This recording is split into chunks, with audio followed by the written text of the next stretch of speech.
Festival বা Santos পপুলারেস উৎসবের অন্যতম জনপ্রিয় আয়োজন মার্সা পপুলারেস।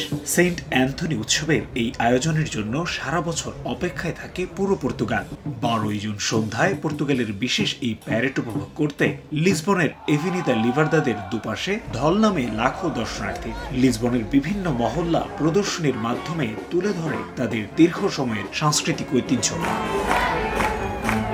নিজস্ব সঙ্গীতের তালে তালে নেচে গেয়ে এই প্রদর্শনীতে অংশ নেয় 20টি দল। নানা ঢঙে নানা সাজে নিজেদের সেরা প্রমাণ করার চেষ্টা করে সবাই। দৃষ্টিনন্দন এক একটি প্রদর্শনী দেখতে পর্তুগিজদের পাশাপাশি বিশ্বের বিভিন্ন জায়গা থেকে পর্যটকরা আসেন লিসবনে। ঐতিহাসিক শহর লিসবনের সংস্কৃতি আর ঐতিহ্য বিশ্ববাসীর কাছে তুলে ধরতে এটি চমৎকার আয়োজন বলে মনে করেন লিসবনে দীর্ঘ সময় ধরে বসবাস করা প্রবাসী বাংলাদেশিরা। প্রত্যেকটা দেশের নিজস্ব একটা কৃষ্টি কালচার আছে, ঠিক এই মাসটাকে উপলব্ধি করে তারা তাদের যেই ট্র্যাডিশনাল ফোক ডান্সগুলি আছে সেইগুলি প্রদর্শন করে।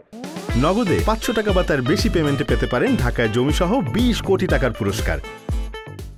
1932 সাল থেকে প্রতি বছর একই স্থানে অনুষ্ঠিত হয়ে আসছে এই মার্সা পপুলারিস। 12 জুন এই প্যারেড ও 13 জুন সেন্ট অ্যান্থনি ডে পালনের মধ্য দিয়ে আনুষ্ঠানিকভাবে শেষ হয় সার্ডিন ফেস্টিভ্যাল। নিজেদের ইতিহাস, ঐতিহ্য ও সংস্কৃতি সংরক্ষণে পর্তুগিজদের দারুণ আয়োজন এই মার্সা পপুলারেস। বছর জুড়ে বিভিন্ন মহল্লার নেয়া প্রস্তুতির আনুষ্ঠানিক সমাপ্তি এই প্রদর্শনীর মাধ্যমে ঘটলেও পুরো মাস জুড়ে থাকে উৎসবের আমেজ। সেই সাথে উৎসবমুখী পর্তুগিজরা পায় নতুন কর্মস্পৃহা। তারিকুল হাসান আশিক, সময় সংবাদ, লিসবন, পর্তুগাল।